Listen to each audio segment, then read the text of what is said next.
All right, let's start with the first political turkeys, and for some of my selections, it's a duo combination. The first political turkeys of 2020, the brother Cuomos and their nose swab, Christopher Cuomo and brother Andrew Cuomo, and their nose swabs. Why have I selected Christopher Cuomo and brother Andrew? Well, let's start with the fact that even though Governor Andrew Cuomo is apparently, he's winning an Emmy Award for his daily press conferences during coronavirus. No, I'm not. This is not The Onion.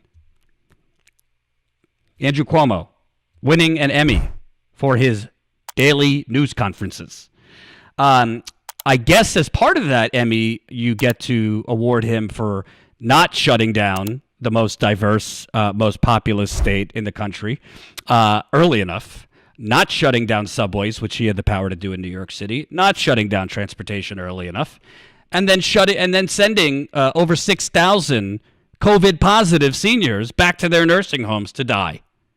But I add in brother Christopher, who, by the way, if CNN had something called journalistic ethics, Chris Cuomo would not be interviewing the governor of New York, his brother, during the deadly pandemic that his brother is responsible for the most hard-hit state.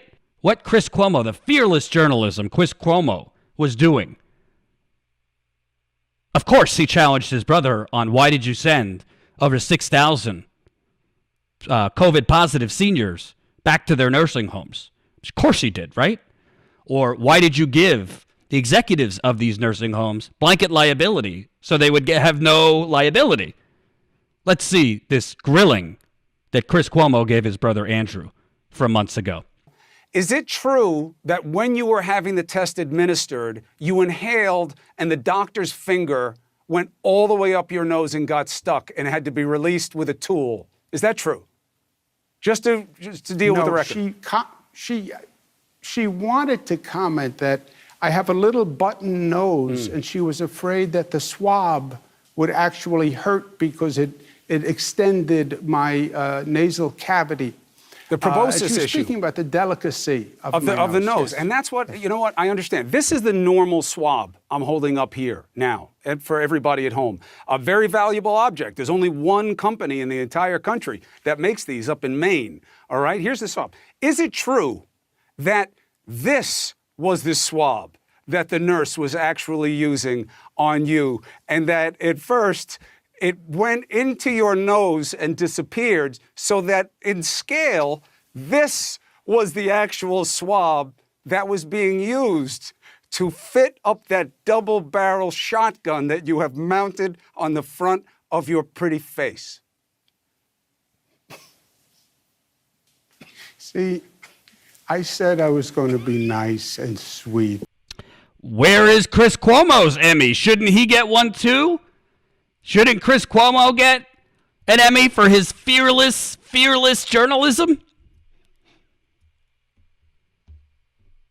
That's challenging power.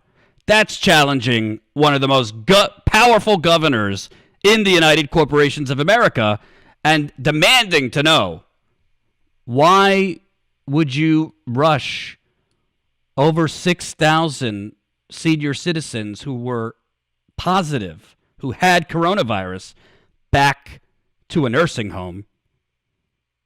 Why would you do that? That's CNN's journalism during the pandemic. I don't want to knock all of their journalism. You know, some of the things they did were decent. But what's funny about this is excuse my French, while Chris Cuomo was giving journalistic sexual favors to his brother, CNN's, I guess, digital reporters actually called out the fact that Chris Cuomo had killed over 6,000 seniors, fact-checking Governor Cuomo's false claim about COVID-positive patients and nursing homes. This is from CNN, their website at least. I guess they're not allowed to say it on TV. Governor Cuomo said that nursing homes, quote, never needed to accept COVID-positive patients from hospitals in the state due to a shortage of hospital beds.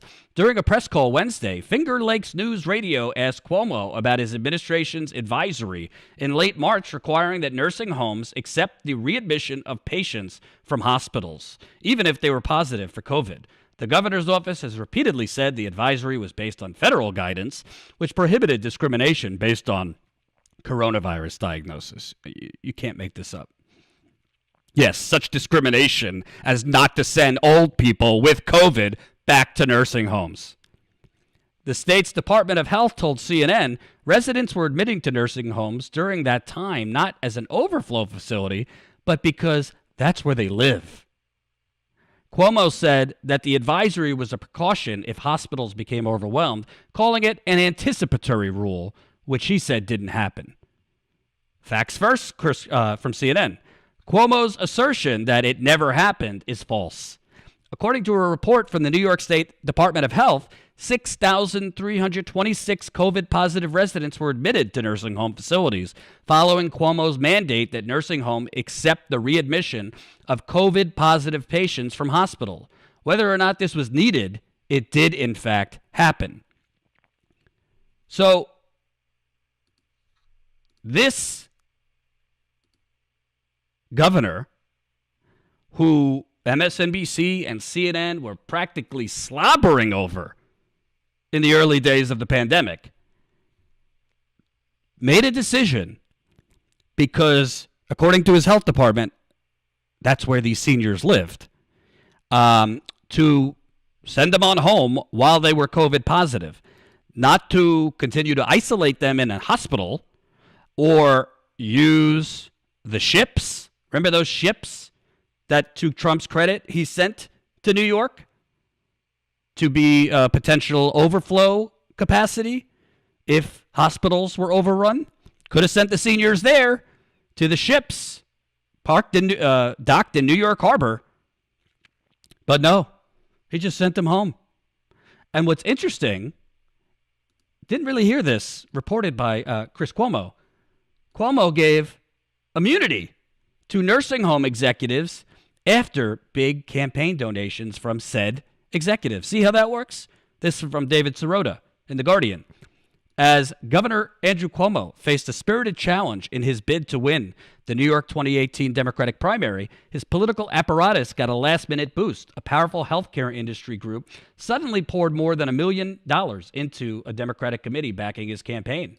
And less than 2 years after that flood of cash from the Greater New York Hospital Association, Cuomo signed legislation last month quietly shielding hospital and nursing home executives from the threat of lawsuits stemming from coronavirus. The provision, inserted into an annual budget bill by Cuomo's aides, created one of the nation's most explicit immunity protections for healthcare industry officials, according to legal experts. Wow, isn't that interesting? Right in the beginning of this pandemic, Governor Cuomo takes his nose swab, i.e. pen, and signs liability waivers for his donors. Give that man an Emmy. This is literally the definition, not only of failing upward in the United Corporations of America, but killing upward. You get Emmys now. Literally, you get Emmys for making decisions that kill people. Well, we shouldn't be surprised. George W. Bush got a Liberty Award, I think. Joe Biden handed it to him a couple years ago. And you want to know something? Chris Cuomo is complicit in this. I get it. It's your brother. I have two brothers.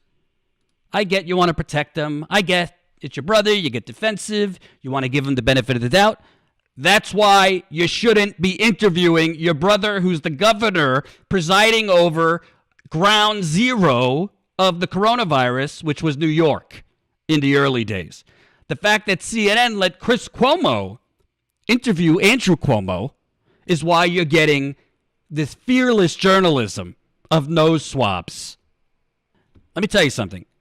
In a sane political world, in a sane journalistic world, Andrew Cuomo would not be getting an Emmy. He'd be getting a recall.